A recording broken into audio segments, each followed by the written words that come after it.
कार्यक्रम में श्रोताओं आप सभी का बहुत बहुत स्वागत है। आज हम मना रहे हैं विश्व एनेस्थीसिया दिवस यानी विश्व निश्चेतना दिवस। श्रोताओं, ये बहुत ही महत्वपूर्ण बात है कि जितने भी ऑपरेशंस या सर्जरी होती हैं उसमें एक सर्जन है जो प्रोसीजर को करता है, लेकिन उसके पीछे एक महत्वपूर्ण व्यक्ति होता है जो एनेस्थीसिया देता है। आपके मन में कई बार आता होगा कि ये एनेस्थीसिया क्या है, इसकी क्या भूमिका होती है, वो कौन लोग हैं जो एनेस्थीसिया देते हैं। आज इस महत्वपूर्ण दिवस पर हमने चर्चा के लिए आमंत्रित किया है डॉक्टर पारुल जिंदल को, जो कि प्रोफेसर हैं Himalayan institute of medical sciences Jolly Grant में। आप उत्तराखंड सोसाइटी ऑफ एनेस्थियोलॉजिस्ट की अध्यक्षा भी हैं। आपका कार्यक्रम में बहुत बहुत स्वागत है। थैंक यू अनिल भारती जी, बहुत बहुत शुक्रिया। डॉक्टर पारुल, सबसे पहले तो हमारे श्रोताओं को यही बताएं आप कि विश्व एनेस्थीसिया दिवस क्यों मनाया जाता है, इसके पीछे क्या कारण? हमारी ब्रांच जो है वो सिर्फ 200 साल पुरानी है। सर्जन्स बहुत पहले से कोशिश कर रहे हैं, बहुत पहले से काम कर रहे हैं। हम लोगों का जो ब्रांच एडवांस हुई है या पिक्चर में आई है वो पिछले 200 साल से ही आई है। आज की तारीख में 16 अक्टूबर 1846 में पहली बार WTG मॉर्टन थे, उन्होंने एक पहला डेमोन्स्ट्रेशन दिया था ईथर एनेस्थीसिया का। तो उसके बाद इसकी बारे में लोगों को और जिज्ञासा बढ़ी, लोगों ने बहुत काम किए और आज की तारीख में बहुत सेफ और बहुत साउंड एनेस्थीसिया दिया जाता है और इस दिन को हम हर साल मनाते हैं। तो एनेस्थीसिया की भूमिका क्या है? एनेस्थीसिया की मैं आपको एक सिंपल से उदाहरण से समझाती हूँ कि अगर कोई ऑपरेशन होता है तो उसमें जो चीरा लगता है, वो चीरा आपको अगर सुई भी लगती है तो भी आप हाथ झटकते हैं या आपको दर्द महसूस होता है। उस चीज को कम करने के लिए हम कुछ दवाइयाँ देते हैं जिससे आपको दर्द ना हो, जिससे आपको पता नहीं चले कि ऑपरेशन के दौरान क्या हुआ था। आपका ब्लड प्रेशर, आपका हृदय की गति वगैरह सब नॉर्मल रहे। तो इन सब का समावेश होता है जिसपे हम ध्यान देते हैं और काम करते हैं। इसको एनेस्थीसिया कहा जाता है। अब हमारे श्रोताओं को बताएं कि एनेस्थियोलॉजिस्ट कौन होते हैं। एनेस्थीसियोलॉजिस्ट जो होते हैं वो MBBS डॉक्टर्स के बाद उन्होंने 3 साल का गहन MD परीक्षण लिया हुआ होता है। 3 साल तक वो लगातार दिन रात मरीजों की सेवा करते हैं और बहुत सारी गतिविधियों में भाग लेते हैं। उसकी ट्रेनिंग के बाद उनको जब MD की डिग्री मिलती है, ये लोग निश्चेतना विभाग को प्रैक्टिस कर सकते हैं, एनेस्थीसिया को प्रैक्टिस कर सकते हैं। उसमें अब हम सिर्फ एनेस्थीसिया से OT में ही नहीं होते हैं, हम ICU में भी काम करते हैं। हम पेन के लिए काम करते हैं, जैसे कुछ मरीज कैंसर पेन के होते हैं, ऑपरेशन के बाद पेन होता है, प्रसव पीड़ा होती है, इन सब का ध्यान एक एनेस्थेटिस्ट रखता है। उसके अलावा हम ऑन्को सर्जरी वगैरह में, न्यूरो सर्जरी में, कार्डियक में, हार्ट के ऑपरेशन वगैरह होते हैं, बच्चों में जटिल ऑपरेशन होते हैं, बूढ़ों में जटिल ऑपरेशन होते हैं, इन सब का काम हम एक एनेस्थेटिस्ट के रूप में करते हैं। ऑपरेशन या सर्जरी में आप लोगों की क्या भूमिका रहती है? आमतौर पर ऐसा कहा जाता है कि जो सर्जन होता है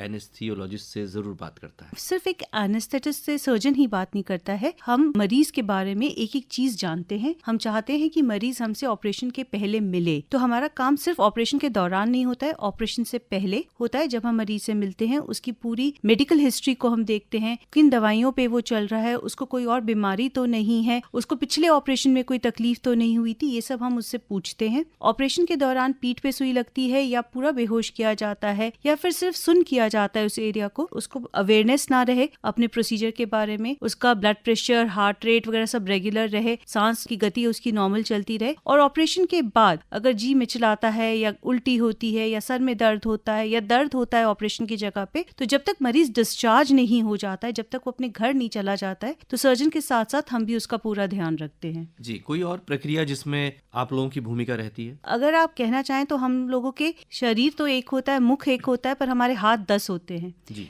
तो हम सिर्फ एक ही काम नहीं करते हैं कि हम बेहोशी का काम करते हैं ऑपरेशन के दौरान या ऑपरेशन के बाद। जैसे मैंने कहा, हम बहुत सारी चीजों को हैंडल करते हैं। अगर कहीं हॉस्पिटल में किसी मरीज की हृदय गति रुक गई है तो वो हृदय गति दोबारा स्टार्ट करने की जिम्मेदारी हमारी होती है। दर्द निवारण हमारी जिम्मेदारी होती है। फिर उसके बाद प्रसव पीड़ा को कम करना हमारी जिम्मेदारी होती है। ICU हम संभालते हैं। और जैसे अभी हाल में पिछले 2 सालों में पैंडेमिक था, कोविड पैंडेमिक, तो उसमें हमारे एनेस्थेटिस्ट फ्रेटर्निटी ने बहुत काम किया है लोगों के लिए। एक भ्रम की स्थिति रहती है लोकल एनेस्थीसिया या स्पाइनल एनेस्थीसिया या जनरल एनेस्थीसिया, इसमें किस प्रकार का अंतर है हमारे श्रोताओं को? जी, ये आपने मुझसे बहुत ही अच्छा सवाल पूछा और मैं बहुत कुछ बोलना चाहती हूँ इसके बारे में। सबसे पहले कि जो पूरी बेहोशी होती है वो कुछ ऑपरेशंस के लिए होती है, कुछ मरीज होते हैं जिनके लिए की जाती है, जैसे छोटे बच्चे हो गए जो स्पाइनल वगैरह में नहीं कराए जा सकते, कुछ जगहों की सर्जरी हो गई, जैसे हेड एंड नेक सर्जरी हो गई, मस्तिष्क के ऑपरेशन हो गए, इसमें हमें पूरी बेहोशी देनी पड़ती है।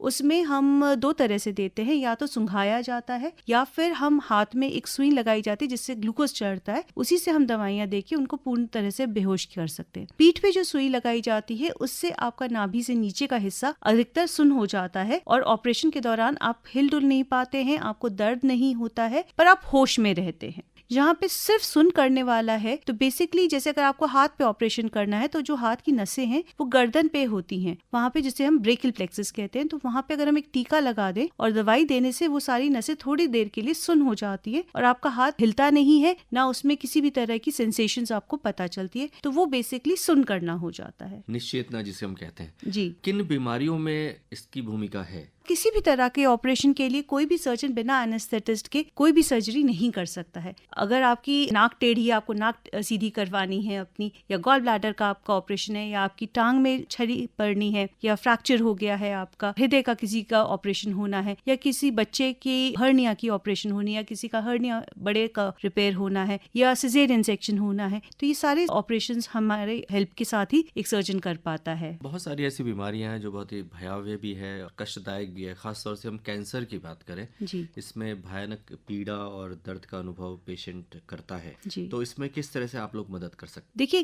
कैंसर के जो मरीज होते हैं उनका जो इलाज होता है वो तो चलता रहता है, पर जो पेन होता है वो हर वक्त रहता है उन मरीजों को, तो उसके लिए अलग अलग स्टेजेस होती हैं कि उनका पेन किस लेवल पे है, उसको हम हर तरह से ऑब्जर्व करते हैं या उसको हम मॉनिटर करते रहते हैं, और जैसे जैसे दर्द बढ़ता है हम उसी तरह से अपनी दवाइयों की डोज बढ़ा सकते हैं या दूसरी दवाइयां मिला सकते हैं, या 2-3 दवाइयां मिला के दी जाती है, तो वो हर पेशेंट के लिए एक तरीके से एक टेलर मेड अप्रोच होती है हमारी। हर मरीज के लिए अपनी दवाइयों का होता है, किसी से उसको एलर्जी है तो हम वो नहीं देते हैं, दूसरी दवाइयां देते हैं। तो हमारा मेन एम जो होता है कैंसर पेशेंट के लिए कि उसके जो लाइफ है, क्वालिटी ऑफ लाइफ रहे और उसको बिना पेन के वो एक नॉर्मल जिंदगी जब तक जी सकते हैं वो तब तक जिए। गर्भावस्था एक अनुपम वरदान है ईश्वर का जी। महिला के लिए, और प्रसव पीड़ा उतनी ही कष्टदायक। तो प्रसव पीड़ा में किस तरह से एनेस्थीसिया मददगार साबित होता है? जी, प्रसव पीड़ा को नियंत्रण में रखने के लिए बहुत सारे काम होते हैं। एक होता है कि हम पीठ पे सुई लगा के उसमें से एक पतली सी तार डाल देते हैं, जिससे जब तक माता को प्रसव होता है उस तरह से हम उसको दवाइयां देते रहते हैं और उसका जो प्रसव का पीड़ा होती है वो काफ़ी कम हो जाती है और वो अपना नॉर्मल तरीके से वो डिलीवरी कर सकती हैं उस टाइम पे। उस वक्त पे दवाइयों की डोज जिस तरह से दी जाती है उसमें अपनी करवट लेना चाहें करवट ले सकती हैं, चलना चाहें वो चल फिर भी सकती हैं, साथ में वो दवाई धीरे धीरे धीरे धीरे उनको रिलीज होती रहती है। उस वक्त हम पूरा उनके ऊपर नजर रखते हैं, उनके ब्लड प्रेशर पे ध्यान रखते हैं, उनकी सांस लेने की क्षमता पे ध्यान रखते हैं। उनका पीड़ा कम हो रही है तो बहुत अच्छा, अगर नहीं हो रही है तो दवाइयों की डोज को रेगुलेट करते हैं हम, और सारी चीजों में अगर वो बेयर डाउन कर रही हैं या उनको पीड़ा हो रही है तो वो सब हमारा काम होता है देखना उसको। कमर दर्द की बात करें, स्लिप डिस्क बहुत ही कॉमन है आजकल, शियाटिका का दर्द, इसमें भी क्या मदद हो सकती है? जी बिल्कुल हो सकती है। इसमें हम एक इंजेक्शन होता है जिसको हम कहते हैं एपिड्यूरल इंजेक्शन। हम एपिड्यूरल इंजेक्शन से दवाइयां देते हैं और वहाँ पे जो नसों की सूजन है ये दवाइयां वहीं पे जाके काम करती हैं और नसों पे जो सूजन है, जो दबाव पड़ रहा है, वो दबाव को रिलीज किया जाता है। ये टीके जो होते हैं ये 4-4 हफ्ते के अंतराल में 3 बार लगते हैं और उस वक्त हम देखते हैं कि इससे मरीज को कितना % रिलीफ हुआ है, और जब अगर रिलीफ नहीं हो रहा है तब हम आगे ऑप्शंस पे चलते हैं, सर्जिकल ऑप्शंस पे। पर अगर रिलीफ होता है तो ये 6 से 7 महीने बाद एक बार दोबारा यही कोर्स हम रिपीट कर सकते हैं उनके लिए। क्योंकि नई नई खोज होती रहती है, नई पद्धतियां, नई प्रक्रियाएं आ रही होती हैं, तो क्या इस क्षेत्र में भी रोगियों को आराम दिलाने के लिए नई तकनीक, नए संसाधन आए हैं, नए आयाम? आप अगर मानेंगे तो पिछले 2 सालों में इतनी प्रोग्रेस हुई है कि आज एनेस्थीसिया बहुत सेफ है। पहले जो मरीज हम ऑपरेशन में नहीं लेते थे ये सोच के कि इनकी कंडीशन बहुत पुअर है या इनका रिस्क बहुत ज्यादा है या इनके साथ 2-3 बीमारियां हैं, दिल कमजोर है, ब्लड प्रेशर की बीमारी भी है, शुगर की बीमारी भी है, तो कई बार ऐसे मरीजों का उपचार बहुत मुश्किल हो जाता था या बहुत कष्टकारी हो जाता था। पर अब की तारीख में बहुत एडवांसमेंट्स हो गई हैं। इनफैक्ट हमारे जितने भी यहाँ पे बड़े अस्पताल हैं उन सबके पास जो मशीनें हैं, उपकरण हैं, दवाइयाँ हैं, वो सब अवेलेबल हैं और वो बहुत सेफ हैं। पहले छोटे बच्चों को हम लोग हाथ नहीं लगाते थे या हम लोग सोचते थे कि कैसे होगा ये इतना छोटा बच्चा। रिजल्ट्स भी बहुत अच्छे नहीं होते थे क्योंकि जब तक एनेस्थीसिया बहुत अच्छा नहीं है कई बार सर्जिकल रिजल्ट्स पे भी उसका असर पड़ता है। पर आज की तारीख में हम बहुत छोटे छोटे बच्चों के भी ऑपरेशन करा चुके, 1 दिन के बच्चे का, 1 किलो के बच्चे तक का भी ऑपरेशन देहरादून में बहुत सफलतापूर्वक किया गया है, जिसमें सर्जन का तो था ही बहुत बड़ा योगदान। जब तक उनकी स्किल्स नहीं होंगी तो हमारी स्किल्स काम नहीं करेंगी। तो ऑपरेशन सक्सेसफुल में दोनों की ही टीम एफर्ट का काम होता है। रोगी को ऑपरेशन से पहले किस तरह से आप लोग तैयार करते हैं या उसकी क्या तैयारी रहती है? देखिए, जब ऑपरेशन के लिए मरीज आता है तो हमारी तैयारी वहाँ से शुरू होती है। हम उसके बारे में एक एक बात जानना चाहते हैं। हमारे लिए तो मजाक भी किया जाता है कि माँ के बाद सिर्फ एक एनेस्थेटिस्ट ही है जो पूछता है कि आपने कुछ खाया या नहीं खाया है। हमें बहुत ध्यान रखना पड़ता है इन चीज़ों का। पर जब वो ऑपरेशन के लिए आता है, हमारे पास जांच के लिए आता है, इस जांच को हम कहते हैं प्री एनेस्थेटिक चेकअप, यानी एनेस्थीसिया देने से पहले का चेकअप। उसमें हम पुरानी हिस्ट्री पूछते हैं कि पहले कभी कोई ऑपरेशन तो नहीं हुआ था, अगर ऑपरेशन हुआ था तो उसमें कोई परेशानी तो नहीं आई थी, आपका सर में दर्द तो नहीं हुआ था, अगर आपको उल्टी, घबराहट वगैरह या दर्द आपके लिए हुआ था, आप जागे थे या आपको ऑपरेशन के दौरान कोई तकलीफ हुई थी, इसका पता रहा, अगर आपको दिल की कोई बीमारी है, शुगर की बीमारी, दमे की शिकायत है, टीबी की शिकायत है, ब्लड प्रेशर की शिकायत है, दौरे आते हैं, आप क्या स्मोकिंग या अल्कोहल लेते हैं, आपका कोई दांत तो नहीं हिलता है, आपको किसी दवाई से कोई एलर्जी तो नहीं है, ब्लड प्रेशर, कभी कोई ब्लड तो नहीं चढ़ा है आपको, या आपको झटके तो नहीं आते, तो ये सारी चीजें हम पहले पूछते हैं। फिर जितनी भी हमें कोई पॉजिटिव हिस्ट्री मिलती है या हमें पता चलता है कि हाँ मरीज में ये दिक्कत है, तो हम उनकी जांचें एडवाइस करते हैं कि आपकी ब्लड की जांच होनी है, आपका हीमोग्लोबिन कितना है ये हमें पता करना है, कोई इन्फेक्शन तो नहीं है, आपकी किडनी ठीक से काम कर रही है, तो ये सारी जांचें हम करते हैं। उसके बाद जब मरीज आता है तो अगर वो स्मोक करता है तो हम बोलते हैं आपको अब से स्मोक नहीं करना है, डीप ब्रीदिंग एक्सरसाइजेस शुरू करनी है, अपनी ब्लड शुगर को नियंत्रण में रखना है, अपने ब्लड प्रेशर को नियंत्रण में रखना है, जो आपकी दवाइयाँ चल रही हैं वो दवाइयाँ आपकी कंटिन्यू रखनी है आपको, और जो दवाइयाँ आपको बंद करनी है। तो ये सारी चीजें हम उनको ऑपरेशन से पहले बताते हैं। कितनी देर ऑपरेशन से पहले उन्हें खाना बंद करना है या पानी वो कब तक ले सकते, तो ये सारी चीजें हम उन्हें अच्छे से समझाते हैं। कौन सी प्रक्रिया हम करेंगे, पूरा बेहोश करेंगे या पीठ पे सुई लगाएंगे, और ऑपरेशन के बाद हम क्या क्या हिदायतें उन्हें देंगे, तो वो हम पहले ही उन्हें बता के रखते हैं। समाज में कई तरह की भ्रांतियां हैं आप लोगों की भूमिका को लेकर, जी। तो इसमें सबसे बड़ी ज़रूरत है कि हम लोगों को जागरूक करें। तो आप लोग आम व्यक्तियों तक पहुंचने के लिए किस प्रकार के प्रयास करते हैं, आपकी सोसाइटी खास तौर पर?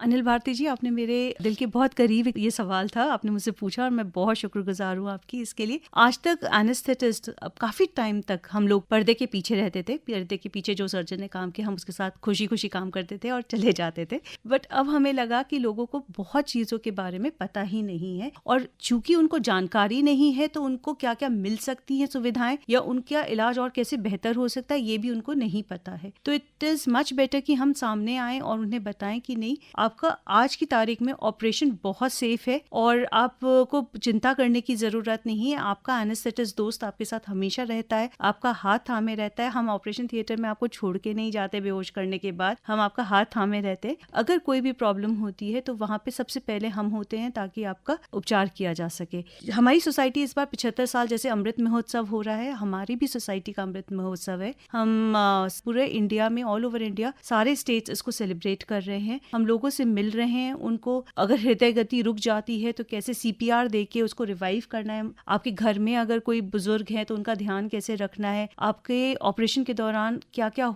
हो सकता है, आपको अपना ध्यान कैसे रखना है जब आप अगर किसी ऑपरेशन के लिए पोस्टेड है। तो इस बारे में हम लोगों से मिल रहे हैं, उनको अवगत करा रहे हैं और उनकी जानकारी को बढ़ा रहे हैं इस बारे में। डॉक्टर पारुल, हमारे देश में बहुत बड़ी संख्या में लोग मेडिकल की पढ़ाई करते हैं और विशेषज्ञता के नए नए क्षेत्र आ रहे हैं, तो एनेस्थीसिया एक ऐसा क्षेत्र है जिसमें युवाओं को आना चाहिए? बिल्कुल, बहुत ज़रूरी है। और मैं तो ये भी कहती हूँ कि जो हमारे अंडर ग्रेजुएट्स हैं, जो MBBS कर रहे हैं, हम उन्हीं को ट्रेन भी करना शुरू करें वो शुरू से, क्योंकि हमारी जो स्किल्स हैं वो ऐसी नहीं है कि सिर्फ एक एनेस्थेटिस्ट को ही आनी चाहिए। वो अगर एक सर्जन को भी आती है या किसी MBBS को या फिजिशियंस को भी आती है तो वो एक उनके लिए वरदान ही है। जैसे हृदय गति के लिए एक्टिवेट करना, CPR एक्टिवेट करना, ग्लूकोज की बोतल चलाना, ये सब काम छोटे मतलब जूनियर लेवल से ही शुरू हो जाने चाहिए। जैसे एडवांसेस हो रहे हैं तो एडवांसेस में हम पेन मैनेजमेंट को देख रहे हैं, हम कार्डियक में जा रहे हैं, न्यूरो में जा रहे हैं, ICU में देख रहे हैं, क्रिटिकल केयर देख रहे हैं, कोविड देख रहे हैं। तो ये सारे हमारी ब्रांचेस की भी एडवांसमेंट्स हो रही हैं। जी, निश्चित तौर पर महामारी के दौरान आपकी जो भूमिका रही बहुत ही सराहनीय रही है